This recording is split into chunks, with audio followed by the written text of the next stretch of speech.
الحمد النهارده لله. معانا دكتور دينا عبد الرحمن. عايزين قبل ما نبدأ نعرف حضرتك ونتكلم في الحاجات دي، يعني عايزين ايه انترودكشن كده، احكي لنا عن حضرتك، عن تاريخ حضرتك وازاي بدأتي، او ازاي اكتشفتي فكرة الحتة بتاعت التعافي او الحتة بتاعت الويلنس. الأول حابة أقول مساء الخير ليك ولكل الناس الحلوين اللي حاضرين معانا.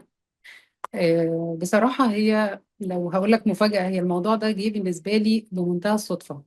أنا بدأت أصلا دراستي العادية، وكنت المفروض إن أنا يعني بدرس ومتجهة في مجال تاني خالص خالص. كنت بعمل حاجة في اليوجا، واتعلمت نوع من انواع اليوجا العلاجيه، بس كنت بادئه في دار الايتام للبنات والمشاكل والصدمات بتاعتهم والحاجات اللي بيمروا بيها، لحد لما جالي دعوه بالصدفه ان انا احضر جلسه اعملها لمرضى بهيه. فحضرت معاهم، وبعد كده الامور مشيت كده واحده واحده، لقيت ان هم بيطلبوني ان اجي احضر معاهم، واني سافرت معاهم رحلات. فحسيت ان الموضوع يعني بصراحة ده يعني جاي مردود حلو قوي قوي قوي. استمريت طبعا معاهم، وحسيت ان هم موضوع الدعم النفسي ده شيء مهم جدا جدا جدا. بالذات طبعا انا اتعاملت اكتر مع السيدات في حالات قليلة قوي، كان في امراض تانية يعني الكانسر، لكن التعامل اكتر مع السيدات اللي هم المتعافيات. بنعمل لهم رحلات، بنعمل لهم جلسات تعافي. استخدمت جزء من اليوجا اللي أنا اتعلمته، اللي هو طبعا التأمل والاسترخاء ده بيبقى أساسي معانا، فلقيتها ناجحة جدا معاهم يعني. طيب حلو جدا. طب وهل ده يعني نقطة التحول كانت فين؟ يعني امتى قررتي ان انت تبقى دي جزء من شخصيتك، جزء من رسالتك؟ من أول ما لقيت إن في مردود من المريضات، إن هم بصراحة يعني مش عايزة أقول إن هم حابيني يعني فحسيت إن الموضوع بيبقى فارق معاهم جدا. بدأت إن أنا أعمل حاجات جديدة ممكن تبقى أطور في الطريقة شوية، إزاي إن أنا ما يبقاش دعم نفسي إن أنا مجرد بعمل لهم كلام وبتكلم معاهم. طبعا الكلام مهم جدا، طبعا. لكن حبيت أدخل جزء المديتيشن والتأمل بيبقى في الجلسة. فطبعا ده مهم. بيبقى حاجة ناجحة جدا يعني، لأن مم. التخيل ده شيء مهم أوي. طب ايه يعني، قول لنا كده ايه اهم المشاعر اللي بتبقى في بداية الرحلة؟ يعني خلينا ناخد مع بعض الرحلة من الاول. مم. يعني بداية الصدمة، اهم المشاعر اللي بتحصل أيوة. ايه، او اهم المشاعر اللي بتظهر ايه؟ هي فعلا المشاعر بتبقى كلها مشاعر، مزيج من المشاعر المتلخبطة كلها على بعضها. بتبدأ من أول فعلا صدمة الخبر بمعرفة المرض. آم، طبعا في حاجة كده، أول حاجة خالص بتحصل هي الإنكار، إن بتبقى مش عايزة تصدق أنا إزاي يحصل معايا كده، وليه أنا ما استاهلش كده. وبنمر بقى مراحل الصدمة المعروفة، ولحد ما نوصل مع بعض للتقبل. طبعا بيبقى في شوية مراحل كده في النص، طبعا في غضب، في حتة مساومة. بعد ما توصل للتقبل ممكن ترجع تاني إن هي تغضب. فده بيبقى طبيعي جدا، والمشاعر المتلخبطة دي حاجة طبيعية جدا جدا يعني. مم. طب بنواجه بقى المشاكل دي ازاي؟ يعني انا فكرة ان هي توصل للتقبل وبعدين ترجع للغضب تاني، ده بيبقى اسبابه ايه في الرحلة؟ حضرتك بتواجهي حاجة بتساعديهم يواجهوا حاجة زي دي ازاي؟ أول حاجة خالص إن هي لازم تفهم في لحظة بعد التعافي. طبعا هو طبعا المرحلة الأولانية بتبقى صعبة شوية، مرحلة بقى الجراحة والكيماوي والحاجات دي بتاخد وقت. فاحنا شغلنا أكتر بيكون في المرحلة بتاعة التعافي، بعد ما تبدأ إن هي تعيش حياتها وتبدأ تشوفها ترجع إزاي لحياتها الطبيعية. ففي ناس بتبقى عايزة ترجع لحياتها الطبيعية زي ما كانت هي، وفي ناس بتقول لا، انا بعد التطور وبعد اللي انا فهمته عن نفسي، وان انا خلاص قدرت استوعب نفسي واشوف واعرف لنفسي كده ايه حياتي الجديده اللي انا عايشاها دي. لان الدعم النفسي هنا مهم جدا. التطور مم. اللي هي بتعيشه بتبقى ما حسيتوش قبل كده، لان اكيد احنا عارفين ان المرض ده اساسه بتبقى مشاكل نفسية. يعني هي لو ما بنقعد كده ونتكلم مع كل حالة لوحدها، بنلاقي إن عندها مشكلة أساسية هي اللي سببت لها المرض ده. فالشغل هنا بيبقى على المشكلة اللي سببت لها المرض، بنقدر إن إحنا نوصل لها وهي تساعدنا وتساعد نفسها إن هي تحلها. هنا ده بيخليها إن هي تخلص من، بيبقى فيه خوف طبعا بعد مرحلة التعافي إن المرض يرجع تاني. ودي بتبقى الأزمة بصراحة اللي بنعاني فيها شوية، إن هم خايفين إن المرض هيرجع تاني. فإزاي تتعامل وإزاي تستوعب نفسها وتفهم نفسها كويس قوي قوي قوي. ده بيبقى دورنا بقى، دور الجلسات، إن إحنا إزاي أخليها تتواصل مع نفسها وتفهمها. طب حضرتك قلتي حاجة مهمة جدا جدا جدا، إن السبب في المرض بيبقى نفسي. آه، نسبة كبيرة. نسبة كبيرة. طب إيه أهم الأعراض النفسية اللي سببت المرض؟ يعني ممكن حد يبقى بيتفرج علينا دلوقتي تبقى مم. بتمر بحاجة، يعني اللي هي بداية قبل الرحلة، فيما قبل الرحلة، ربنا صحيح يعفو عنا صحيح كلنا وعن كل الناس. صحيح. إزاي نقدر نحذر الناس من الحتة النفسية دي؟ يعني إيه أهم الأعراض اللي بتظهر مم. آه، أدت إلى المرض، أو إيه أهم الأعراض اللي حضرتك عاصرتيها مع محاربات، فاشتغلتوا عليها عشان المرض ما يتكررش تاني، ما يحصلش ريلابس، فللأسف ترجع مم. تاني. طبعا هي بتبقى مشاكل مختلفة كتير، بتفرق من كل حد للتاني. بس غالبا طبعا أهم حاجة إن هي تعرف تفهم نفسها. لان احنا يعني لما الانسان بيتطور، هي ليه بقول لك بعد الشفاء وفي مرحله التعافي اللي احنا بندخل فيها بجلسات مكثفه، بيبقى دورنا ان هي تفهم نفسها. فالمرحله دي انا نفسي ان هي الناس فعلا، ودي نصيحتي ليهم، حاولوا تعملوا كده من غير المرض. المرض ده جه عشان يقول انا جسمي بيشتكي، مم. انتي ضغط عليا، في ضغوط جامده، في حاجات كتير انا مش قادره استحملها. بتجي لها رسائل كتير، وكلنا بيحصل معانا كده على فكره. في رسائل بتيجي بس لحد لما احنا بنفوتها ونعديها وما بنركزش فيها. وكل انسان يعني المفروض ان هو ياخد باله من نفسه، لان انا دلوقتي لما بضغط عليها وما بقدرهاش، مش بحترمها، مش بشوف هي تعبانه بتعاني من ايه، نفسي طبعا. ايوه طبعا دي مفهوم. بتكون هي الحته المهمه، عشان انا دايما اتكلم معاهم ايه، حاول تتواصل وتفهم نفسك. لما الواحد بيفهم نفسه الاول ويشوف هي بتحب ايه وبتكره ايه، بتشتكي ايه، لو عندي مشكله احاول، مش عيب خالص لما الجا لمتخصص احاول احلها. يعني الجا لحد يساعدني. كتير بتكون مشاكل مع، طبعا اسريه، مع الزوج، مع اسره الزوج، بتبقى مع الأولاد. يعني كتير من الحالات قابلتها إن بتبقى مشاكل فعلا ضغط من الأولاد، السن بتاع مم. المراهقة ده، هي مش قادرة تستحمل طبعا الوضع اللي هي فيه. مم. وحالة المرض بتيجي تزود المشكلة أكتر، لأن هي ما بيبقاش عندها صبر، فالمشكلة بتبدأ تكبر.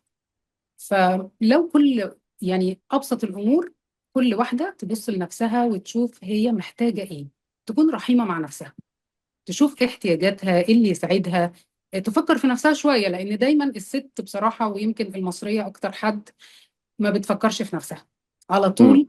البيت أولوية والولاد وكل الدنيا أولوية، وهي إذا كانت موجودة في الليستة أصلا.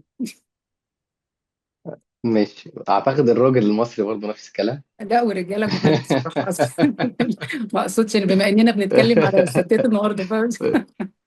انا بغير شويه على الرجاله. لا، الرجالة جمال برضه، لا ما نقدرش ربنا نقول. يخليك.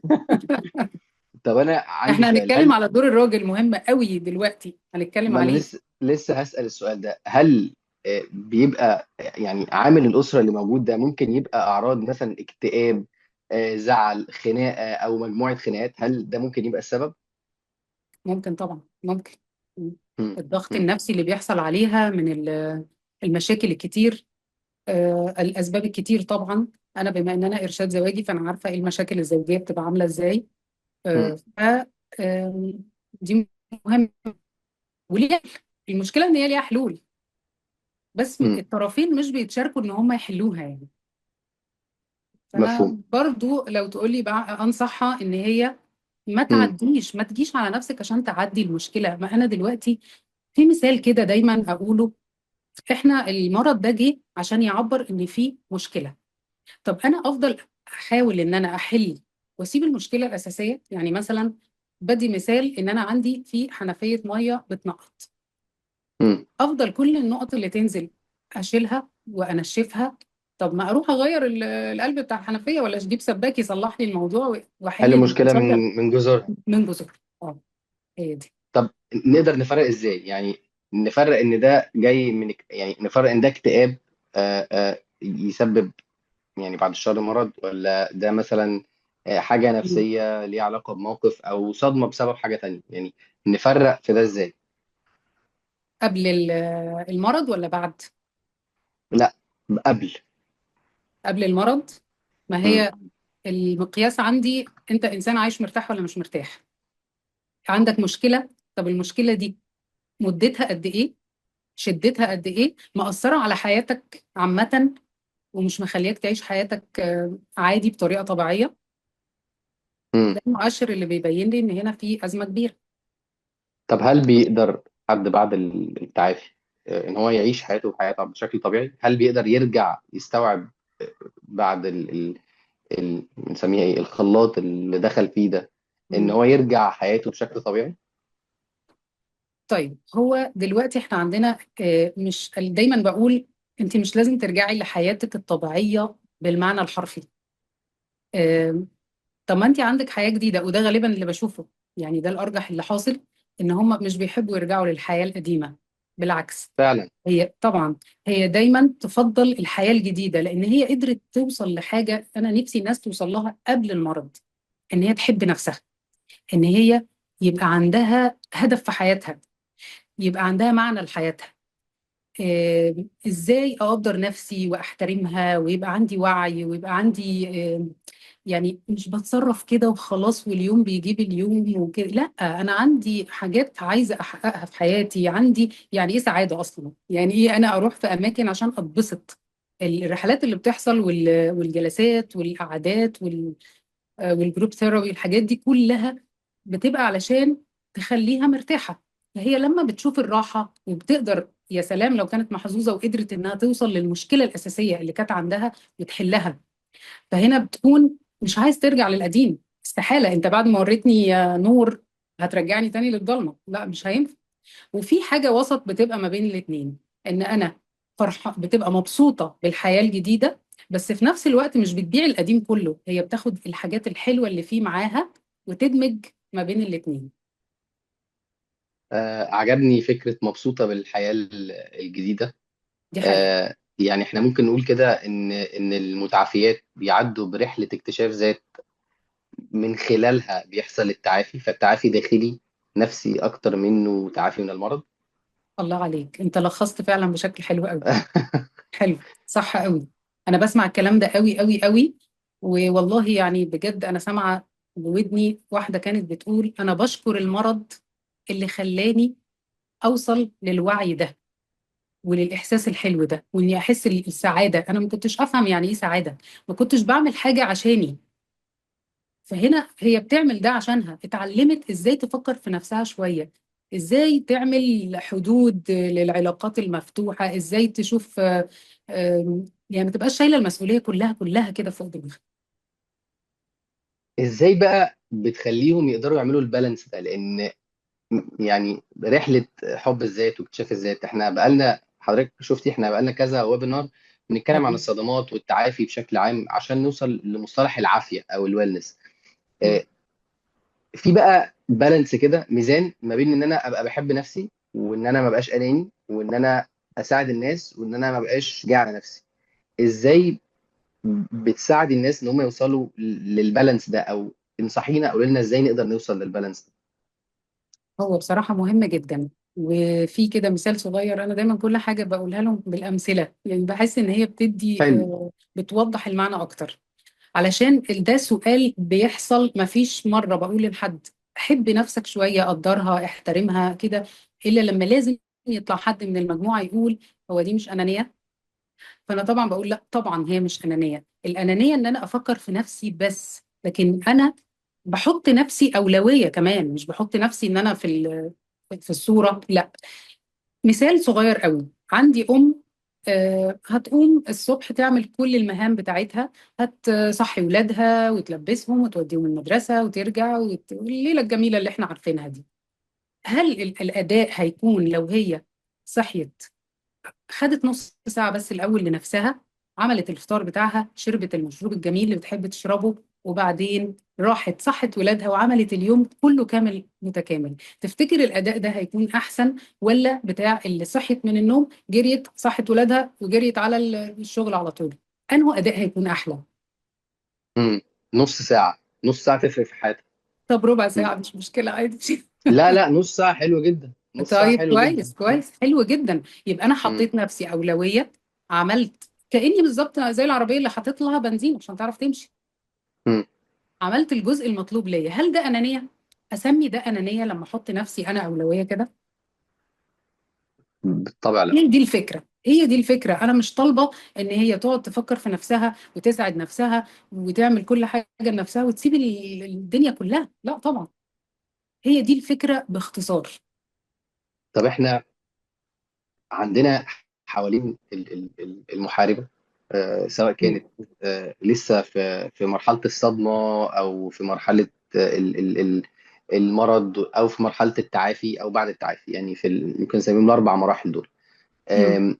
بيبقى حواليها مجتمع بيتكون من أو بيتألف من أب وأم، زوج، خطيب، إخوات، أبناء، أصدقاء. الناس دي بيبقوا مؤثر كبير علينا. ازاي نقدر نوصل لهم الحالة اللي احنا فيها، وازاي نقدر نجهزهم لده، وهل ده دور المريض؟ ايوه فعلا، هو المريض ليه دور كبير قوي برضو يعني. اولا هي هتوصل لهم بمنتهى البساطه، بكل هدوء وبساطه، بس كل واحد ليه طريقه غير التاني. يعني خلينا نبدا طبعا بالزوج. دوره مهم جدا جدا. بس هي محتاجه برضو انها ازاي تطلب، ازاي تقول انا محتاجه كذا. يعني برضو بحاجه بسيطه قوي، هغير الفاظ، هغير جمل. بدل ما اقول انت ما عملتش كذا وكذا وكذا، لا اقول انا محتاجه كذا، محتاجاك تسمعني، محتاجه وجودك. وجودك ده بيطمني. ان هي بتبقى خايفه اصلا لحسن حتى بعد التعافي بتبقى خايفه ان هي يرجع لها المرض تاني. مجرد انها تقول الكلمات البسيطه دي، تقول احتياجاتها، تعبر عن احتياجاتها بس ببساطه، مش بطريقه لوم وعتاب. ما هي الطريقه برضو بتختلف. ده بيمشي طبعا، دي قاعده عامه اصلا في حياتنا. بس احنا بنتكلم دلوقتي عن الزوج. مع الولاد اكيد طبعا لازم يكون ليها دور ان هي ازاي توصل لهم. الولاد بيبقوا عايزين حاجة تانية خالص، هم عايزين يطمنوا. عايزة تطمنهم وتقول لهم إن أنا مريت برحلة صعبة، الحمد لله حصل التعافي وأنا أحسن دلوقتي وأنا كويسة. بس ساعات بحس إني عندي مشاكل نفسية، بحس إني محتاجة هدوء، محتاجة أرتاح. إحنا كلنا في مركب واحدة وكلنا شركاء. فتطلب منهم بمنتهى البساطة، يعني ببقى محتاجة منكم بس ان انتوا ما تضايقونيش، ممكن ان انتوا لو تضحكوا في وشي، لو تطبطبوا عليا، ده هيفرق معايا كتير. يعني حاسة ان الطريقة والاسلوب اللي هي عبرت عن نفسها بيخليهم ان هم طبعا اكيد يعني هيتعاطفوا معايا. هي بتعلمهم بالمعنى الحرفي، فعلا بتعلمهم التعاطف. احنا اللي بنعلم ولادنا ازاي يبرونا. فده دور الام بصراحة يعني. دي حتة مهمة جدا. مم. ممكن نبقى نعمل عنها ويبينار مخصوص، فكرة بر الوالدين، ازاي الوالدين يوصلوا لأبنائهم فكرة صحيح. البر دي، لأن صح. دي حتة شائكة. مم. آم، طب لا، أنا بالنسبة عايز للشغل، أتكلم. اه، انا عايز بالنسبة اتكلم للشغل عن عشان دي مهمة. الصدمه. اتفضل. عايز اتكلم مم. عن مرحله الصدمه، لان دي اصعب حته اعتقد. صحيح. التعافي طبعا، يعني بعد التعافي طبعا في خوف، قلق، اعتقد صح، انا فاهم صح. صح صح صح. بس في مم. الاول الصدمه هي اصعب حاجه، الواحد بيبقى مرتاح يعني صحيح. انت، لو ما صرصار بيطلع الواحد بيتصدم. يعني لو واحد شاف حادثه في الشارع بيتصدم، بيبقى مرتبك بعديها. لا، فوقع الخبر على المريض والعيله، يعني نتعامل مع ده ازاي يعني دور كل واحد المفروض يعمل ايه؟ هو طبعا في الأول هي في صدمة كبيرة جدا بتحصل. واحنا يعني المفروض ان احنا نسمح لها تعبر عن المشاعر دي. يعني نبقى متأكدين وعارفين ان دي خطوات هتمر بيها، ده حاجة طبيعية، ما نقلقش ما نتضايقش، ما هتدخل في حالة من الحزن والاكتئاب، امر طبيعي انها هتعدي بده. لان المشاعر مش محتاجة ان هي تتكبت، احنا محتاجين نحترمها ونعبر عنها. وازاي ان احنا نعمل لها إدارة، يعني نقدر ان احنا نكون مسؤولين عن مشاعرنا. أم، اول حاجة في الصدمة بتحصل هي الإنكار. انا ليه حصل معايا كده؟ انا لا، اكيد في حاجه غلط، اكيد في غلط في التحاليل. بعد كده بيحصل برضو شويه حاجات ان انا اعتراض طبعا، انا لا انا ما استاهلش كده. مرحله الغضب، مرحله الاكتئاب انها ممكن تقفل على نفسها وتبقى مش قادره. هي بيحصل لها زي تجميد، انا مش قادره افكر، جسمي كله مش قادره، مش حاسه بيه، حاسه ان تجميد بمعنى كلمه تجميد. وبعدين تبدأ تعمل مساومة، ان انا طيب هو انا يعني عملت كده، لو كنت كشفت بدري، لو كنت مش عارف عملت ايه بدري، تلوم كده على نفسها. وبرضه تقعد تقول طب انا لو ربنا شفاني انا هتغير وابقى حد تاني، هبقى كذا. أم، لحد لما توصل للتقبل. لما توصل للتقبل هنا بتقول ايوه انا هبدأ، وهبدأ الخطوات، وهي دي المرحلة اللي احنا بنبقى مستنيينها طبعا. وزي ما قلنا لو حصل ان احنا رجعنا، هي ما بيجوش بالترتيب، ما لهمش ترتيب، بس لو حصل ورجعنا لأي خطوة ونرجع تاني للتقبل عادي جدا وطبيعي جدا. هنا بقى بيبقى فيه دور الدعم النفسي مهم قوي قوي قوي في اللحظات دي، من كل القريبين منها طبعا، من الناس اللي هي المريحة، مش الناس اللي هي الصعبة، اللي هي ممكن مم. يكون في أطراف مسببة لها مشاكل، فما هي مش هتبقى محتاجاهم أصلا في الوقت ده. بالعكس، البعد عنهم في الوقت ده هيكون أفضل. فمحتاجة حد قريب بيسمعها من غير ما يحكم عليها، هي عايزة حد يسمعها، عايزة تفضفض وتتكلم. محتاجة صديقة، أخت، حد قريب، حد يمكن في الشغل، أي حد يكون بيسمع كويس، أي حد قريب بتحبه وترتاح له. فهنا الدور بيبقى مهم جدا جدا يعني، بالذات في الفترة ف- الأولانية. فالفترة الأولانية هم محتاجين يتسمعوا، محتاجين تقبل أكتر منه أي حاجة. ومش طيب. محتاجة تسمع كلمة انت معلش ده في ناس عدت، انت هتعدي انت كمان. لا بصي للجزء المليان، بصي مش عارف، لا خالص، هو ده مش هو ده اللي هيجيب معاها ابدا في الوقت ده. هي محتاجة مم. بس تتسمع وتتحس يعني لا، حاسين بمشاعرك، مقدرين التعب اللي انت فيه. هي محتاجة كده بس، لان هي بتبقى شايفة ان الناس مش فاهمة هي في ايه. مم. طب هل في روتين معين، تمارين، تأمل، كتابة، أي يعني هل في عادات أو حاجة معينة تنصحي بيها في الفترة، خصوصا الفترة الأولانية؟ هي طبعا في الفترة الأولانية بتبقى الدنيا طبعا صعبة، عايزة الناس الداعمين اللي حواليها، لأن هتدخل على مرحلة من الجراحة يعني بيبقى فيها شوية صعوبة شوية. طبعا الدعم مهم فيها قوي.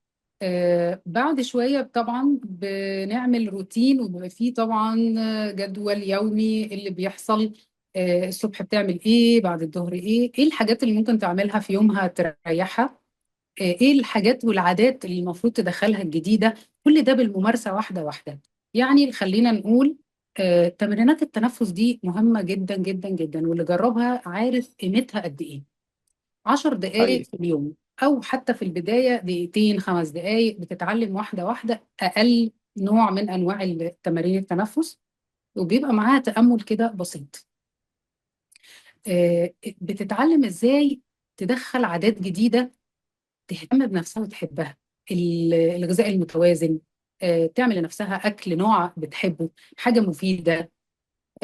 لو تقدر بعد طبعا التعافي بتمشي شوية من 15 دقيقة ل 20 دقيقة يوميا.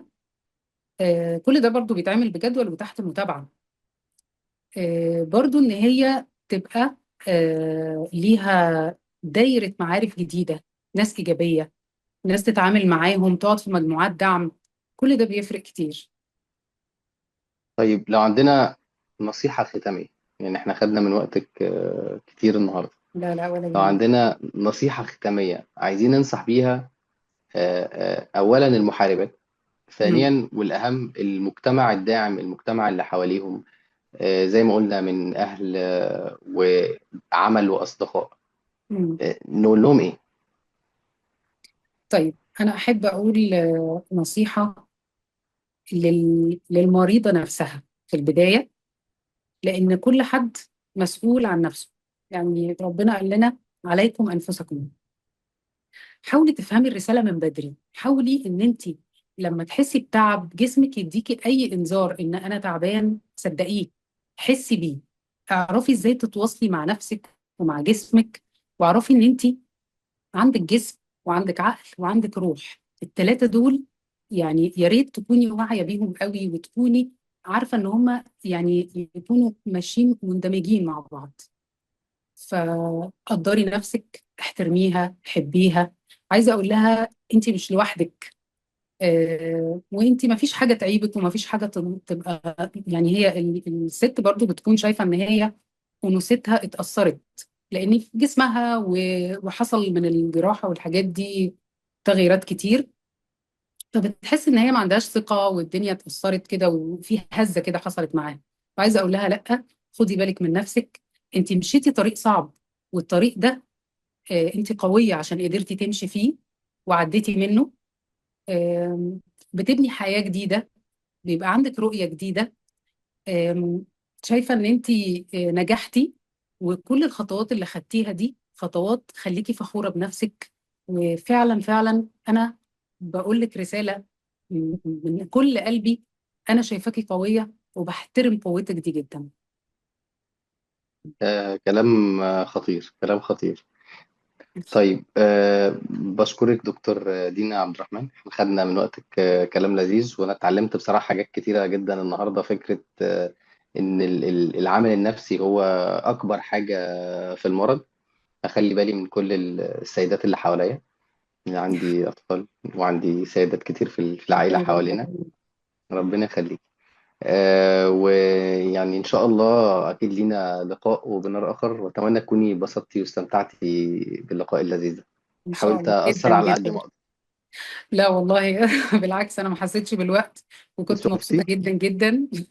طب الحمد لله. أنا بس حابب أسأل الناس اللي معانا في الويبينار، الناس لسه بتدخل دلوقتي كمان، حابب أسأل الناس اللي معانا لو في حد عنده أسئلة للدكتور ممكن يكتب لي بس في الشات، عشان أنا عارف إحنا إيه خطفناكم النهاردة. مم.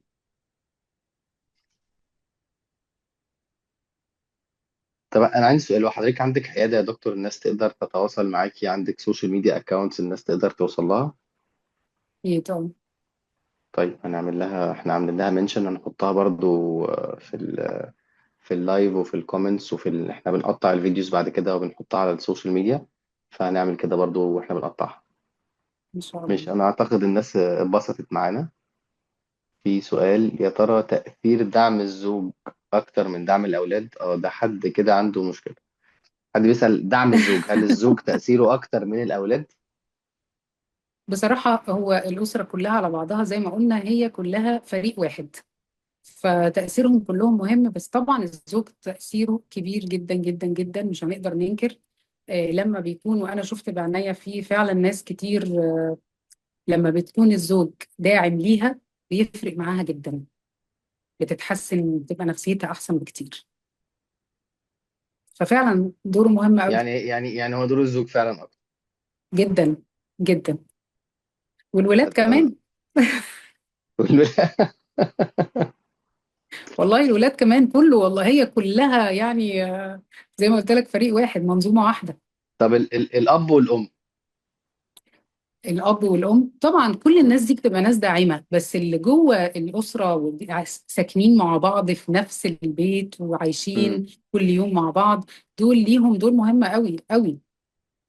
مفيش حد ملوش دور على فكرة. هو بتبقى كلهم يعني الدعم النفسي للمريضة ده مهم من كل الأطراف، من الجيران، من الأصدقاء، من أي حد. ده احنا بنقعد نقول ده حتى برسالة صغيرة تتبعت على الموبايل كده، نكتة بسيطة، حاجة، كلمة حلوة، وردة، كل ده بيفرق. كل ده مم. دعم طبعا. مش يعني هي الرحله اساسها دعم، فاتمنى تكون الناس اللي اتفرجت علينا فهمت الرساله وفهمت ده كويس. هل ممكن تاخد المتعافيه دواء للمساعده في النوم؟ آه، لا، ده مع الطبيب بتاعها بقى طبعا، هيقول لها ده مع تاخد دواء الدكتور ولا لا. بتاعها صح؟ انت اه بلاش. طيب هو انا بتكلم على نكتفي. الدعم النفسي. الدعم النفسي ده مش رفاهية، ده ليه مم. دور مهم قوي قوي قوي في العلاج. مش حاجة مم. رفاهية، لأن الناس دايما بتفكر إن أنا لما أروح ألجأ لمتخصص أو حد هيساعدني نفسيا دي حاجة رفاهية. مم. لا طبعا، لا طبعا، هما طب بيعرفوا ده كويس. هل تنصحي الناس انها تروح بدري لما تكتشف انها عندها بداية اعراض او حاجة كده؟ طبعا طبعا مم. مم. طبعا. أكيد. مش دكتور دينا، بنشكرك مرة تانية و... شكرا. وإن شاء الله لينا لقاء آخر بإذن الله. إن شاء أشوفك الله على خير. بإذن الله. شكرا يا دكتور. مع مع السلامة، السلامة. باي. باي باي، مع السلامة.